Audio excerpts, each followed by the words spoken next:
Thanks for tuning in to the Urban Scope podcast. I'm back with more hip hop news. And recently, TDE president, Top Dog Entertainment president, Punch, uh, stated that Jay Z gave him some important advice. And this is in regards to Kendrick Lamar's To Pimp a Butterfly album.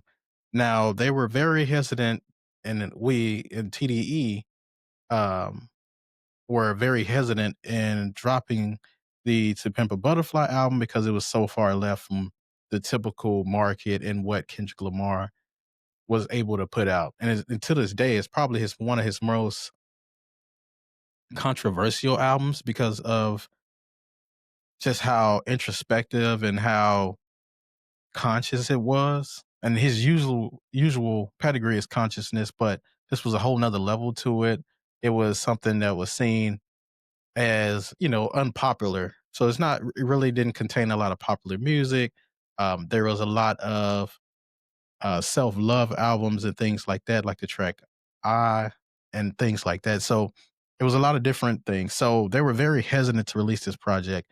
But Punch said, they sat in some studio sessions with, I believe, Beyonce and Jay-Z, and they told Jay-Z about releasing this album. And um he basically Jay-Z told him, good, now they can't put you in a box.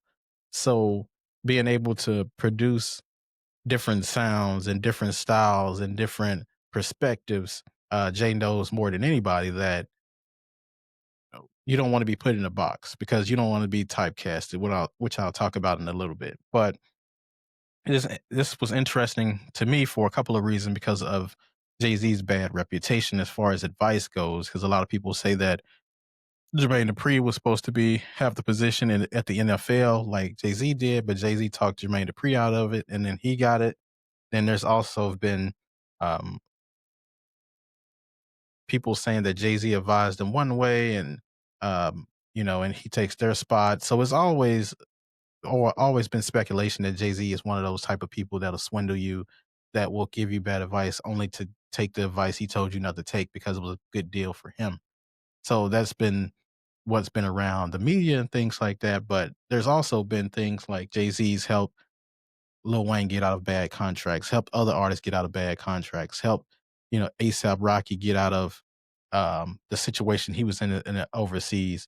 So there's been good and bad stories. So take the good with the good and the bad with the bad. But he's one of the most difficult people to understand as far as perception, because if you don't know him, which I don't, a lot of people would think he's a bad guy, or then some people would think he's a good guy.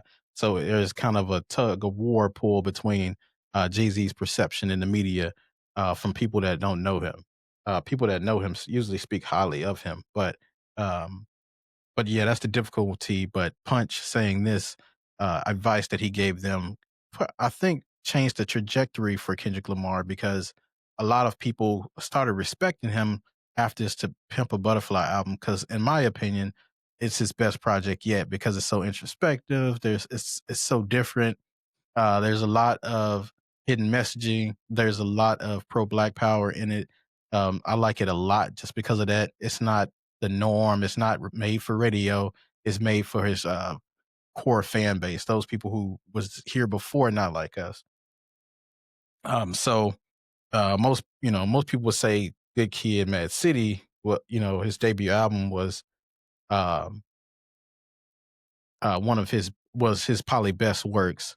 Even though he had an album Section 80 before that, but most people would consider Good Kid, Mad City, so to speak, a debut album just because of how major it was. That's when he started to get to notoriety.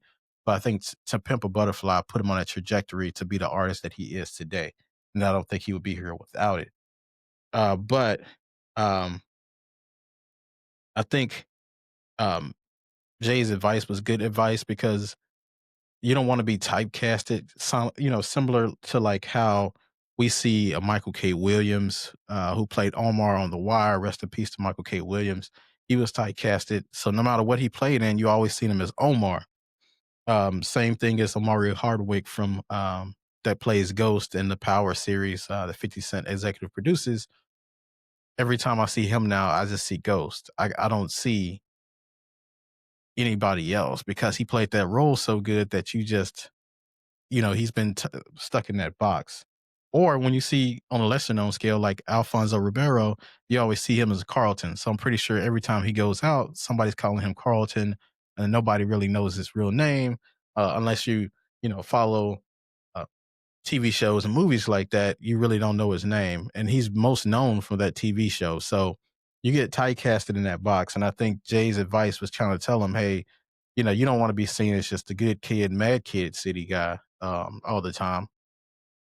You just want to be uh, known as an artist. So that way, nobody can just say, oh, he only does this type of music.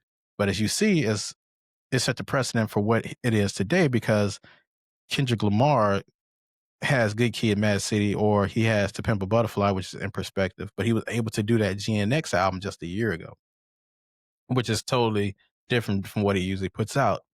It's very West Coast based. A lot of the songs can play in the club. A lot of the club songs are party songs. It's totally different, but it doesn't bat an eye because we've seen him transform from album to album. Because Damn sound a lot different than Good Kid, Mad City. Uh, Good Kid, Mad City is different from GNX. GNX is different from Section 80. It all transforms, and you can be a chameleon in the game. You don't have to be strictly talking about street stuff, or you don't have to strictly be talking about conscious rap. You can be different aspects because we know as humans we're more than one thing for the most part, and you should be able to move that spectrum differently. Now, recently, Jeezy released an album that was rap, but it was considered adult rap, and a lot of people didn't like it because we used to seeing Jeezy talk about the street raps and from the street perspective, maybe a little political in there, but for the most part, street raps. So a lot of people wasn't ready to see that part of Jeezy.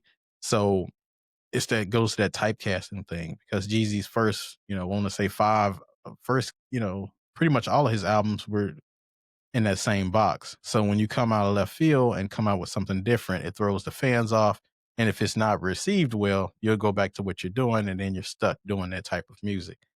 But people like Tupac, who were able to talk about different perspectives, he can talk about the street raps. He can talk about, he can make a song like Brenda's Got a Baby. He can make a song like Keep Your Head Up and be able to be so many different things. And that was the unique perspective that Tupac brought to the game because he just wasn't one thing. He was a lover. He was a fighter. He was an activist. He was a poet. He was an actor. He was so many different things to so many different people. And if you ask different people, you'll get different answers because he was just that different. And then that's what this game is about. It's not just about making pop music all the time. Sometimes about making something for your core fans, something for you, something that you can live with at the end of the day.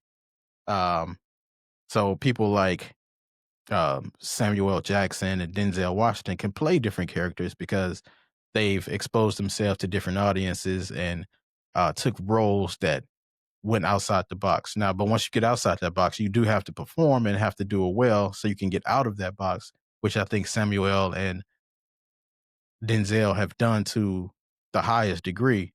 And Kendrick has done that as well. But I think people like Jeezy have to figure out how to make the audience come with them because their audience do involve, but sometimes the mentalities don't.